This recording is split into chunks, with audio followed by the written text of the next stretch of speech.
أعوذ بالله من الشيطان الرجيم وإني أعوذها بك وذريتها من الشيطان الرجيم رب أعوذ بك من همزات الشياطين وأعوذ بك رب أن يحضرون بسم الله الرحمن الرحيم وصلى الله على سيدنا ومولانا محمد وعلى آله وصحبه وسلم تسليما فتح الظاهر الباطن في نصيحة الراحل والقاتل الحمد لله الذي جعل النساء شقائق الرجال في طاعة الله وطاعة رسوله عليه الصلاة والسلام كما ينجي من الإرجال وعلى آله وصحبه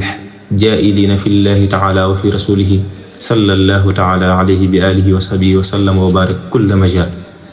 أما بعد فهذا كتاب مبارك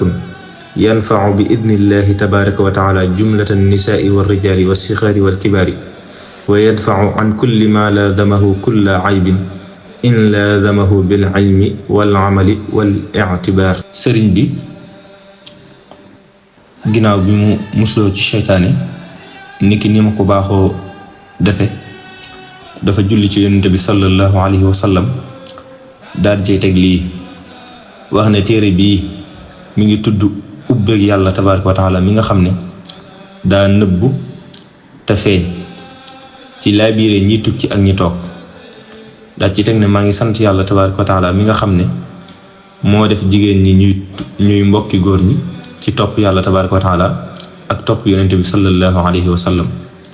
ginnaaw loolu mu wax ne lii ab téere la bu barkeel dana jariñ ci ndigalul yàlla tabaaraka wa taala mboolem jigéen ñi ak góor ñi ak gone yi ak mag ñi daal di wax ne képp ku koy taqoo